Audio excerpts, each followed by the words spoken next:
The Daily Bread Devotions. Today's reflection with Pastor Jeff Elis Cupides. Brad Jeff, Friday morning. Praise God. Muli, marami nag-aabang para sa ating magandang balita. Amen. Richard, abangan mo yung tawag na aming staff. Agad-agad tatawag sa iyo. Ngayon din para sa ating ugnayan. Thank you very much. Go ahead, Brad. Good morning, Brad Ted. Of course, good morning, Chacha. At congratulations din kay Richard. Sana'y mahanap mo ang iyong mga magulang. Happy 44th wedding anniversary muna, Brad Ted, sa iyong follower na si Kuya Eli at Lucille Talusan. Ayan, tumagal ng 44 years and still growing strong.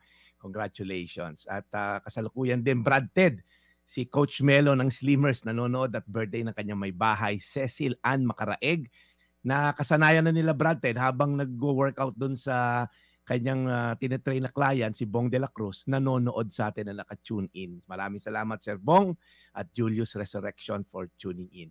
Ang topic po natin is about family. At sinabi nga po natin, this is the basic unit of society.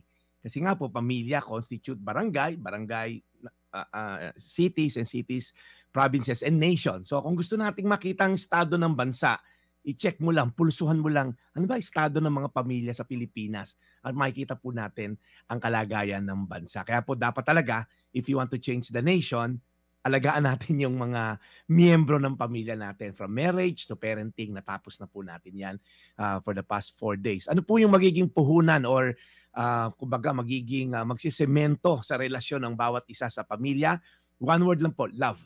Yung love po, yung pagmamahal. At lagi natin sinasabi dito yan sa Biblia, pag sinabing love, it means agape or unconditional love. Kasi Brad Ted at siya, we all know this as human being, we're prone to offense. Yung magkakasala sa'yo yung tao.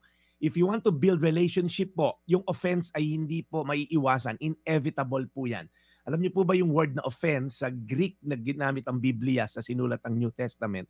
It means a trap. Pagka po tayo nahulog sa offense, yung binaby mo yung offense, yung galit, yung bugnot, yung pagkakasala sa iyo ng isang miyembro ng pamilya o ibang tao, ikaw po'y nahulog daw sa trap. And ang nature ng offense, Brad Ted, at siya, the closer the relationship at na-offend ka, the deeper the offense, the harder to forgive. Kaya siguro sinabi po sa Biblia, blessed is the one who overlooks an offense.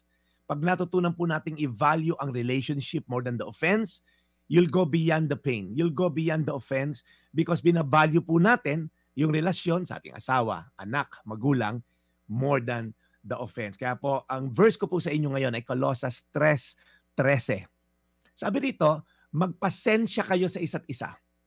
Kung may hinanakit kayo kanino man, magpatawad kayo. Gaya ng pagpapatawad sa inyo ng Panginoon. Ito po ay command, hindi po siya suggestion na itry nyo naman magpatawad. No. Kung kayo po'y nakatanggap ng kapatawaran mula kay Kristo sa kanyang pagkamatay sa krus ng Kalbaryo 2,000 years ago para tayo tubusin sa ating mga kasalanan, there's no way but to forgive those who offend us. Madali ba? Mahirap. Imposible? Hindi. Bakit? Tayo po kasi ang unang recipient ng pagpapatawad ng Panginoon. Tayo po ay hindi tiningnan ng Diyos. Mabait na ba si Jeff? Patawarin ko na nga. Wala po. Unconditional yung kanyang forgiveness. Lumapit lang tayo sa kanya at tayo pinatawad niya. Kaya po, mahirap po ito, pero po posible sa mga nakikinig po ngayon na nag-nurture, bine-baby ang offense, ang galit towards someone for your own sake.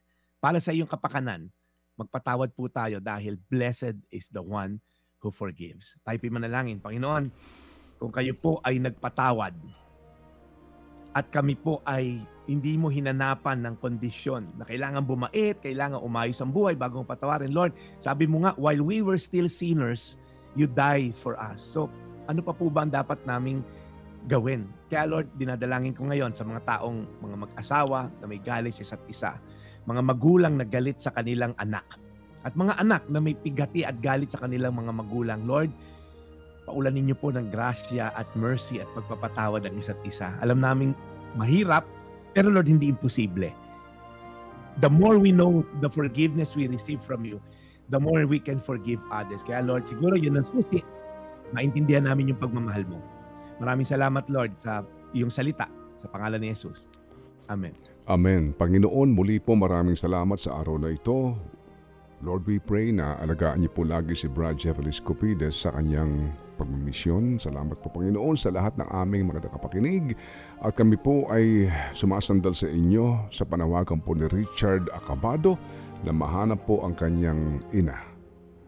Siya po ay nangungulila sa kanyang ina. Sana nga po maging daan ang aming programa para po may makaabot na mensahe sa ina po ni Richard Acabado na siya po ay gustong makilala ng kanyang anak na paslit pa ng umano'y iwan sa pangangalaga po ni Jumedes Acabado noong mga panahong iyon. Ito pong aming tinutulog sa inyo sa pangalan po ng inyong butong na anak na si Jesus. Amen. Amen. We hope for a miracle na sana nga po ay merong makapakinig na nakakilala po sa sino man po na nakasama noon ni Jumedes Acabado 40 years ago.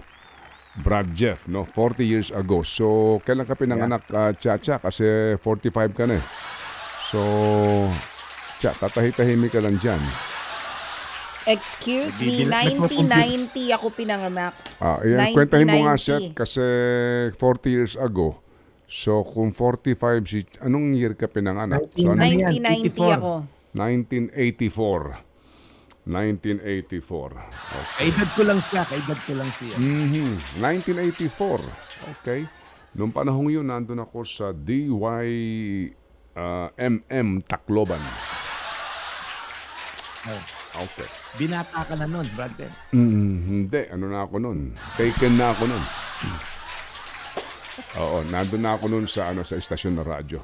Okay, sige. So, meron lang tayong magandang balita para ito kay Richard. Richard, so far meron po mga nagpapahabol ng tulong kay Richard at nakikiramay din po sa kanyang sitwasyon. Alam mo, Brad Jeff, mabanggit ko lang ito habang nakahanda na pong ating balitaan. May mga nagtatanong din sa akin kung itong mga pagdaloy ng mga ayudang ito, mga tulong na ito, na sinasabi na, ano ba to? As in araw-araw, alam niyo minsan nga iniisip natin, Brad, na yung mapapagod yung mga nakikinig sa atin na mag-abot ng tulong. Alam niyo yun, yung 2,000 po ang aming premyo dito. Galing po ito kay Happy Anonymous, at iba pa mga nagtutulong-tulong. Pero, alam niyo, sa awa ng Panginoon, lumalagpas po lagi doon araw-araw. Ito, minsan iniisip nga po namin, may mga tao po na yung iba araw-araw halos nagpapadala.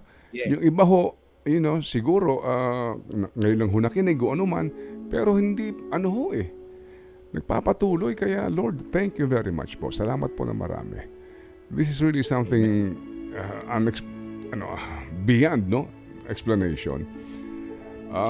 Kahapon, Brad Jeff, umabot ng 22,600. Opo, no? Araw-araw po ito.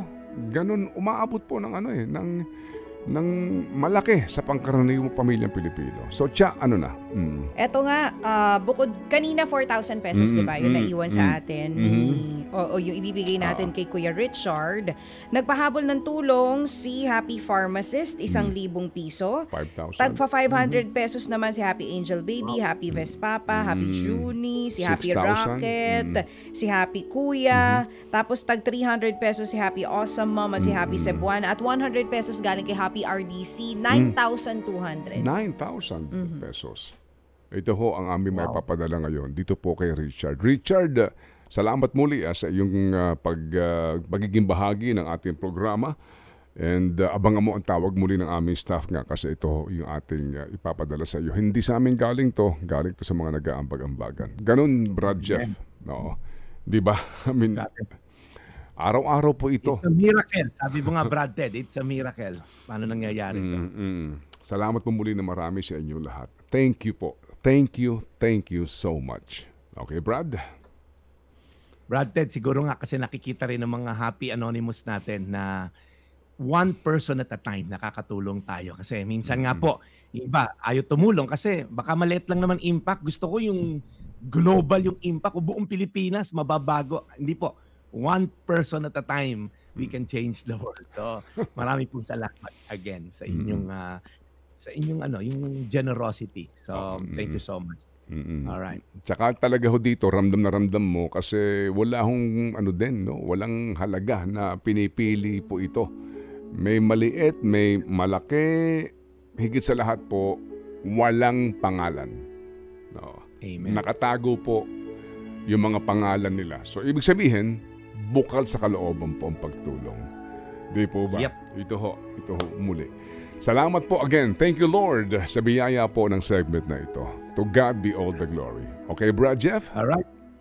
Brad Ted, imbitahan ko lang sila bukas sa aking pong service o yung aking pong mass, kung gusto yung tawagin ganon. Alas 4 po yan sa Rebuild City Church online worship service. Ito po, the Borderless Church sa Rebuild City Church po na Facebook at YouTube. Nagpipreach po ako doon for 40 minutes po yan. Mas mahabang talakayan yan sa ng Diyos. So every Saturday, 4 p.m. sa Rebuild City Church. Yan. Amen. Sige. So, good luck, Brad Jeff, and God bless your mission again. Thank you. Thank you for tuning in po for the whole week. Ito po yung Daily Brad, your daily dose of inspiration. Bernard Marquez and Tito Bert, thank you for tuning in. We'll see you this Sunday. Thank you. Serving the people, Brad Jeff Eliscopides. Ted Filon at DJ Chacha. Ngayon, nasa Radyo 5, 92.3 News FM. Monday to Friday, 6 to 10 a.m.